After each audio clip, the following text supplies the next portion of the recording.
Hi, my name is Sia Hlongwa. I'm an activist in Johannesburg, South Africa, and I speak about human rights.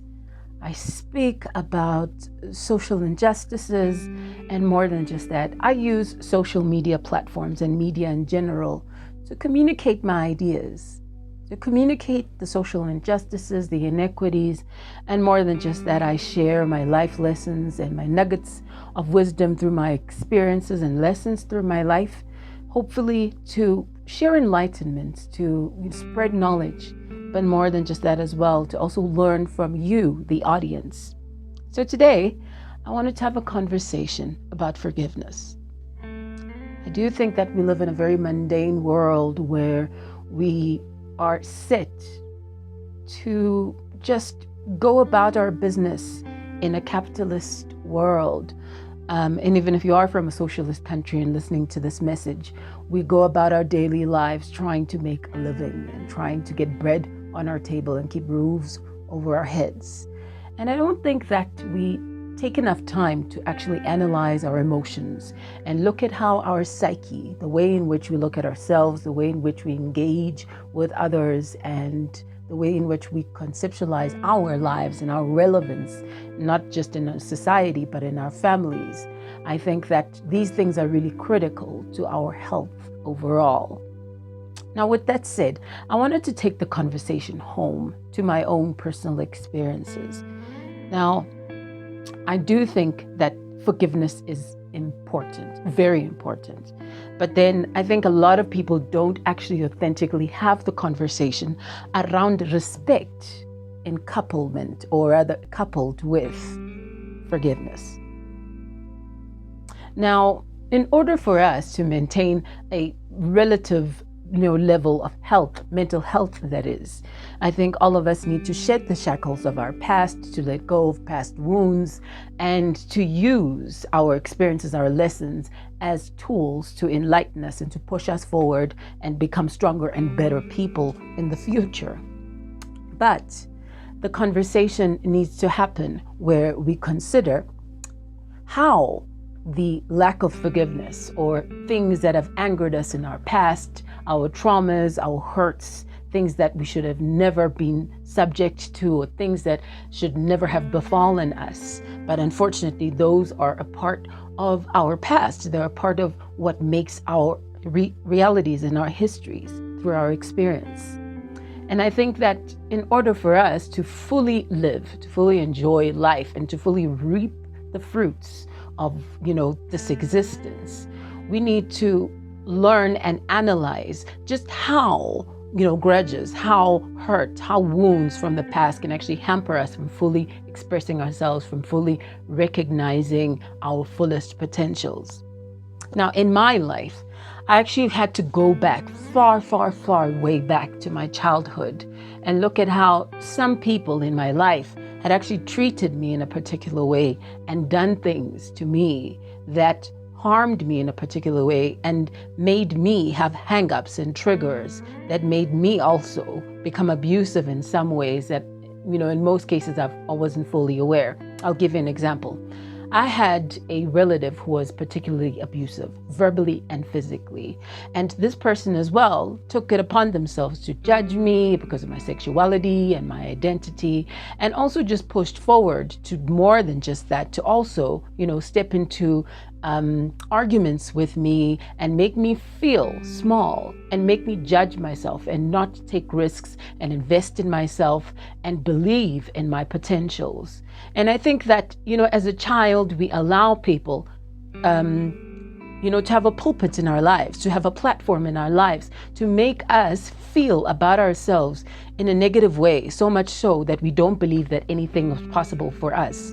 Now, for me, the seeds of negativity from someone that I looked up to as a child meant that even when I had success, I didn't believe that I was worthy of success.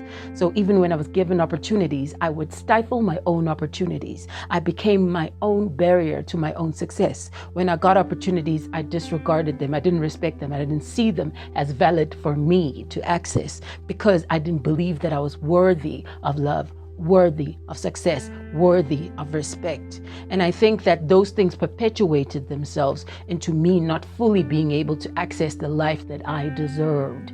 And it took wisdom from other knowledge seekers and speakers of the truth, such as T.D. Jakes, Pastor Oprah Winfrey, and other thought leaders, in the global economy that we live in today.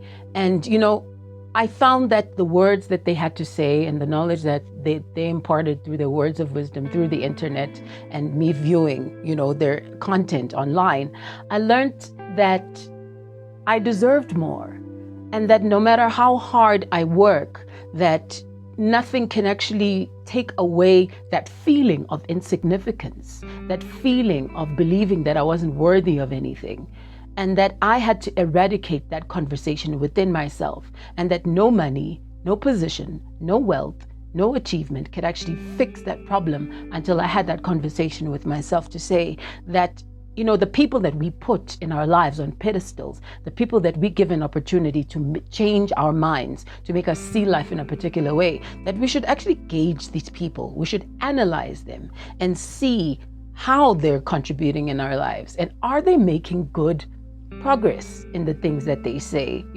Is the impartment, the education, the knowledge that they're trying to spread, is it good for us? Is it particularly beneficial for us in our development and where we want to be in our lives?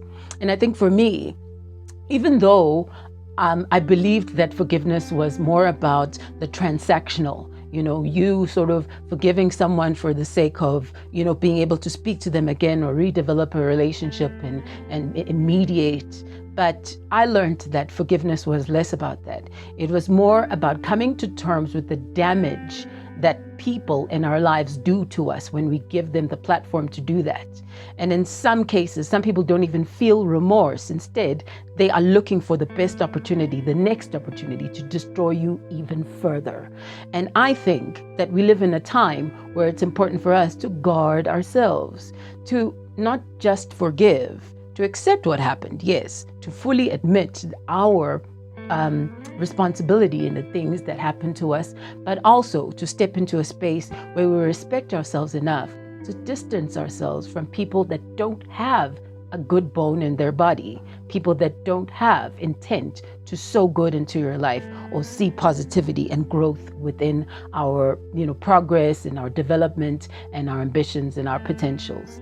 Now, for me, the particular relative that I was referring to, who was abusive, who was verbal and destructive in my life, had sown these seeds, and I carried that throughout my life. So even with all the degrees, with all the awards internationally that I'd received, the exhibitions that I'd had in Europe in my art, and all these art awards, academic awards, getting top honors here and there in different academic subjects that I had signed up for, but nothing that I actually did meant anything to me. And because of that, I was never fully able to access my highest and happiest life.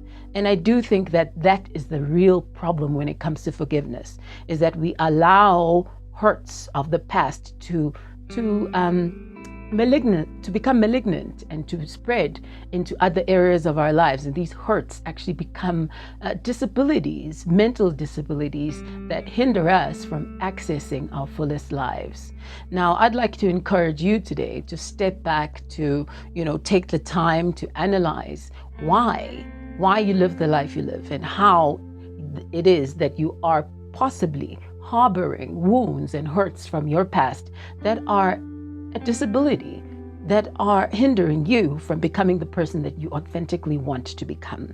And I'd like to encourage you to take the time to just write down the ways in which you were hurt and study them. Study how those things have actually hampered you from accessing your fullest potential, and unpack step by step how you can start healing and working your way out of hurt and unforgiveness into a life of fullness.